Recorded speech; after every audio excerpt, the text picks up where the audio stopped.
Hi guys welcome back to our channel. మనం ఈ వీడియోలో ఏం డిస్కస్ చేసుకుందాం అంటే మీరు thumbnail చూసినట్టుగా టీసీఎస్ ఎన్క్విటిజం వంటి జాయినింగ్ గురించి ఒక పెద్ద అప్డేట్ అయితే రావడం జరిగిందనమాట. నాకు ఎస్టర్డే ఈ మెయిల్ అయితే రావడం జరిగింది. ఎక్కడి నుంచి? టీసీఎస్ ఎక్స్పో సపోర్ట్ ఇక్కడి నుంచి అయితే నాకైతే మెయిల్ అయితే వచ్చిందనమాట. ఓకేనా. అలాగే మనకి ఈ మెయిల్‌లో ఏముందంటే ఒక సర్వే కోసం ఒక మెయిల్ అయితే పంపడం జరిగింది. దీంట్లో మనకి ఆన్ బోర్డింగ్ చేసుకోనికి ఒక సర్వే అయితే కండక్ట్ చేస్తున్నారనమాట. ఈ సర్వేలో మనకి టోటల్ 11 క్వెషన్స్ అయితే అడగడం జరిగింది. ఆ క్వెషన్ రిలేటెడ్ దేని గురించి అంటే మనకి మార్క్ షీట్ అలాగే సర్టిఫికేట్స్ మనకి ఎప్పుడు ఏ డేట్స్‌లో అప్రాక్సిమేట్‌గా మనకి ఏ డేట్స్‌లో మనకి సర్టిఫికేట్స్ అనేవి మన చేతిలోకొస్తాయి అనైతే ఆ డేట్స్ అయితే అడిగారనమాట. అలాగే మన సెమిస్టర్ ఎగ్జామ్స్ అనేవి ఎప్పుడు అయిపోతాయి అని జనరల్ క్వెషన్స్ అయితే ఈ సర్వేలో అయితే అడగడం జరిగింది. టోటల్ 11 క్వెషన్స్ అయితే అడగడం జరిగింది. ఆ 11 క్వెషన్స్ అనేవి మీకు స్టెప్ బై స్టెప్ అయితే చెప్పడం జరుగుతుంది. సో, నేను ఫాలో అయిన స్టెప్స్ అయితే మీరు ఫాలో అయ్యి మీకు ఒకవేళ ఈ మెయిల్ వస్తే మీరు కూడా ఈ స్టెప్స్ ఫాలో అయ్యి మీరైతే కంప్లీట్ చేసుకోండి అనమాట. అలాగే మన ఛానల్‌లో ప్రీవియస్ వీడియోలో నేనైతే నా ఇంటర్వ్యూ ఎక్స్‌పీరియన్స్ అయితే షేర్ చేసుకోవడం జరిగింది. ఒకసారి మీరు ఎవరైనా ఆ వీడియో చూడకుంటే తప్పకుండా ఆ వీడియో చూడండనమాట.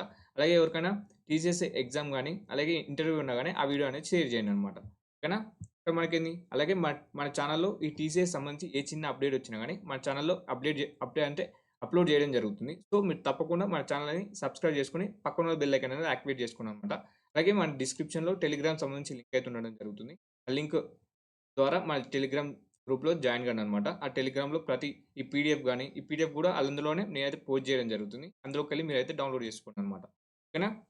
ఇక్కడ మీరు ఎప్పుడైతే టేక్ సర్వే మీద క్లిక్ చేస్తారో, ఇప్పుడు మనకి ఫస్ట్ క్వెషన్ అయితే అడుగుతారనమాట. ఇప్పుడు మనకి ఫస్ట్ క్వెషన్ అనేది డిస్‌ప్లే కావడం జరుగుతుంది. ఇప్పుడు మన ఫస్ట్ క్వెషన్ ఏంది? ఆర్ యూ వాంట్ ఇక్కడ are you aware of your college final semester exam? ఓకేనా? ఫైనల్ సెమిస్టర్ ఎగ్జామ్ అనేది నీకు తెలుసా? ఓకేనా? ఎప్పుడనేది. సో, మన షెడ్యూల్ అనేది తెలుసా అనైతే ఇవ్వడం జరిగింది. ఇక్కడ యెస్ అయితే యెస్ పెట్టండి. నా సినారియోలో నాకు తెలుసు కాబట్టి యెస్ అనేది ఇచ్చాను. మీ సినారియోలో మీకు యెస్ ఆర్ నో అనేది సెలెక్ట్ చేసుకోండి. దీని తర్వాత మనకేం క్వెషన్ అడిగారు? Have you completed your seventh semester? Seventh semester అనేది కంప్లీట్ చేశారా? యెస్. నేనైతే కంప్లీట్ చేశాను. మీ ప్లేస్‌లో యెస్ ఆర్ నో అనేది ఇవ్వండనమాట. కానీ ఇది నేనిచ్చింది నా ఆన్సర్స్. మీ ఆన్సర్స్ అయితే ఇవ్వండనమాట. కానీ దీని తర్వాత మనకి థర్డ్ క్వెషన్. థర్డ్ క్వెషన్ వచ్చి please select the date by when your seventh semester mark sheet from college or university is expected.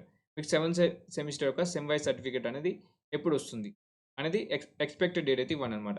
ఈ ఎక్స్‌పెక్టెడ్ డేట్ అనేది మీరు ఎక్కడి నుంచి వస్తుందంటే, మీ ఎగ్జామ్ కాలేజ్ ఉంటుంది కదా! మీ కాలేజ్‌లో ఎగ్జామ్ బ్రాంచ్ ఉంటుందనమాట. ఎగ్జామినేషన్ బ్రాంచ్ ఉంటుంది కదా! ఆ బ్రాంచ్ వాళ్ళని అడగండనమాట. మా సర్టిఫికేట్స్ అనేది ఎప్పుడు అవైలబుల్‌గా ఉంటుంది అని అడిగితే వాళ్ళు చెప్తారనమాట. ఆ డేట్స్ వచ్చేసి ఇక్కడైతే ఇవ్వండనమాట.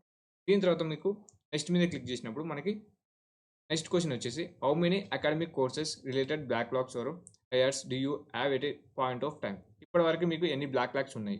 అంటే మీకు బ్యాక్‌లాగ్స్ ఎన్ని ఉన్నాయి? నా కేస్‌లో మనకి ఎలాంటి బ్యాక్‌లాగ్స్ లేవు కాబట్టి నో బ్యాక్‌లాగ్స్ అనేది ఇవ్వడం జరిగింది. మీ కేస్‌లో ఎన్ని బ్యాక్‌లాగ్స్ ఉంటే అన్ని బ్లాక్స్ అయితే ఇవ్వండనమాట. జెన్యూన్‌గా అయితే ఇవ్వండి. సో, మనకి మల్టిపుల్ టైమ్స్ మనకి బ్యాక్‌గ్రౌండ్ చెక్ అయితే ఉండడం జరుగుతుంది టీచర్స్‌లో. సో, మీరు జెన్యూన్‌గా అయితే ఇవ్వండనమాట. దీని తర్వాత మళ్ళీ నెక్స్ట్ మీద క్లిక్ చేసినట్టయితే మీకు నెక్స్ట్ క్వెషన్ వచ్చేసి please select the date on which your college final semester exams will be over. Me final semester exams ఎప్పుడు కంప్లీట్ అవుతాయి? నా కేస్‌లో 20 ఏప్రిల్‌కి అయితే కంప్లీట్ అవ్వబోతున్నాయి. సో, మీ కేస్‌లో మీ ఎగ్జామ్స్ అనేది ఎప్పుడు కంప్లీట్ అవుతాయో ఆ డేట్స్ అయితే ఇవ్వండనమాట. ఈ సేమ్ డేట్ అయితే ఇవ్వకండనమాట. ఓకేనా? దీని తర్వాత మనకేంది? Please select the result date of your final semester. ఈ ఫైనల్ సెమిస్టర్ యొక్క రిజల్ట్ అనేది ఎప్పుడొస్తాయి? అంటే వెబ్ కాపీ అయినా పర్లేదు. యాక్చువల్ సర్టిఫికేట్ రాకపోయినా గానీ, మీకు వెబ్ కాపీ అయినా గానీ ఎప్పుడొస్తుంది? నా కేస్‌లో నేనైతే ఒక అప్రాక్సిమేట్ డేట్ అయితే ఇవ్వడం జరిగింది. మా ఎగ్జామ్ బ్రాంచ్ వాళ్ళని కన్సిడర్ చేసుకొని అంటే వాళ్ళని అప్రోచ్ అయ్యి నేనైతే ఈ డేట్ అయితే ఇచ్చాననమాట. మీరు గూడా మీ ఎగ్జామ్ బ్రాంచ్‌ని అయితే ఒకసారి అడగండనమాట. ఓకేనా? ఒకసారి అడిగి మీరైతే ఆ డేట్ అయితే ఇవ్వండనమాట. దీని తర్వాత మనకి ఎయిత్ క్వెషన్ ఏమిచ్చారు?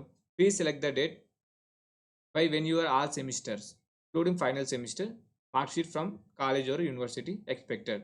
మీకు అన్ని సెమిస్టర్ యొక్క సర్టిఫికేట్స్ అనేవి ఎప్పుడు మార్క్ షీట్స్ అనేవి ఎప్పుడు అవైలబుల్‌గా ఉంటుందో మీ అప్రాక్సిమేట్ డేట్ అయితే ఇవ్వండనమాట. ఓకేనా? మీ ఎగ్జామ్ బ్రాంచ్‌ని అప్రోచ్ అయ్యి మీరైతే ఈ డేట్ అయితే ఇవ్వండనమాట. దీని తర్వాత మనకేంది? Please specify which all documents from the below you have uploaded on the next step portal. ఓకేనా? నెక్స్ట్ స్టెప్ పోర్టల్‌లో మీరు ఏమేం ఇచ్చారో, ఏమేం డాక్యుమెంట్స్ ఇచ్చారో వాటిని సెలెక్ట్ చేసుకోండనమాట. Please tick all the applicable. మీ కాడ ఉన్నవి ఇవన్నీ అయితే ఇవ్వండనమాట. నెక్స్ట్ స్టెప్ పోర్టల్ ఉంటుంది కదా! అందులో మీరైతే ఏమేమైతే అప్‌లోడ్ చేశారో అవైతే సెలెక్ట్ చేసుకోండి. ఓకేనా? దీని తర్వాత మనకి 11థ్ క్వెషన్ వచ్చేసి please specify weather your will be able to produce these documents at the time of joining. మీరు జాయినింగ్ అయ్యేటప్పుడు మీరు ఈ డాక్యుమెంట్స్ అనేవి మీరు ఇవ్వగలుగుతారా? ప్రొడ్యూస్ చేయగలుగుతారా? అనైతే క్వెషన్ ఇచ్చారనమాట. సో, మీరు జాయినింగ్ డే రోజు మీరైతే ఏమేమి సర్టిఫికేట్స్ అనేది వారికి ఇవ్వగలుగుతారో అవన్నీ సర్టిఫికేట్స్ అనేవి సెలెక్ట్ చేసుకున్నాను. ఓకేనా? ఇది మన 11 క్వెషన్స్ అనమాట. ఇందులో మనకి 6 క్వెషన్ అలాగే ఇక్కడ మనకు 2 క్వెషన్స్ అయితే మిస్ కావడం జరిగింది. ఒక 9థ్ అలాగే 6థ్ అనమాట. మనకి 2 క్వెషన్స్ అనేది నేను బై మిస్టేక్‌లో అవి అయితే స్క్రీన్ షాట్ తీయలేదు. అవి కూడా రిలేటెడ్ టు అప్రాక్సిమేట్ డేట్స్ అనమాట. ఆ డేట్స్ గురించే ఉంటుంది. మీరేం టెన్షన్ తీసుకోవాల్సిన అవసరం లేదు. అలాగే మీరు ఎప్పుడైతే ఫిల్ చేస్తారో, ఎవరైతే ఇలాంటి మెయిల్‌ని ఫిల్ చేస్తారో, ఈ సర్వేని ఫిల్ చేస్తారో, ఆ 6థ్ క్వెషన్ అలాగే 8థ్ క్వెషన్ అనేది మీరైతే మన కామెంట్ సెక్షన్‌లో అయితే కామెంట్ చేయండి అనమాట. మిగతా వాళ్ళకైతే హెల్ప్ కావడం జరుగుతుంది. ఓకేనా? ఈ మెయిల్ వస్తే మీరు ఎలాంటి టెన్షన్ తీసుకోవాల్సిన అవసరం లేదు. వితిన్ 2 డేసే టైమ్ ఉంటుంది కాబట్టి, ఆ 2 డేస్‌లో మీ ఎగ్జామ్ బ్రాంచ్‌ని ఒకసారి అప్రోచ్ అయ్యి మీరైతే ఈ ఫార్మ్‌ననేది ఫిల్ చేయండనమాట. ఓకేనా? ఎప్పుడైతే మీరు సబ్మిట్ చేస్తారో, మనకి ఈ విధంగా థాంక్ యూ అనైతే ఈ విధంగా మనకైతే రావడం జరుగుతుందనమాట. ఈ ఇంటర్ఫేస్ అయితే రావడం జరుగుతుంది. దీని తర్వాత మనకేంది, ఎప్పుడైతే మీరు కంప్లీట్ చేస్తారో థాంక్ యూ అని క్లిక్ చేసిన తర్వాత, మళ్ళీ మీరు ఒకసారి మెయిల్ ఓపెన్ చేసి సర్వే మీద క్లిక్ చేస్తే, మనకి ఈ విధంగా అయితే రావడం జరుగుతుందనమాట. Survey is already responded from this link అనైతే ఈ విధంగా అయితే చూపించడం జరుగుతుంది. ఓకేనా? ఈ పీడీఎఫ్ మీకు కావాలనుకుంటే మన టెలిగ్రామ్ గ్రూప్‌లో ఓకేనా? అవైలబుల్‌గా ఆల్రెడీ అప్‌లోడ్ అయితే చేశాననమాట. మీరు జాయిన్ అయ్యి అదైతే డౌన్‌లోడ్ చేసుకోండనమాట. ఓకేనా? ఈ టీసీఎస్ సంబంధించి ఎలాంటి అప్డేట్ ఏ చిన్న అప్డేట్ వచ్చినా గానీ నేనైతే మన ఛానెల్‌లో అయితే అప్‌లోడ్ చేయడం జరుగుతుంది. సో, మీరు తప్పకుండా మన ఛానెల్ సబ్స్క్రైబ్ చేసుకొని పక్కన ఉన్న బెల్ ఐకాన్ అనేది యాక్టివేట్ చేసుకోండనమాట. అలాగే మన ఛానెల్ ఈ వీడియోకైతే లైక్ చేయండనమాట. ఓకేనా? Thank you.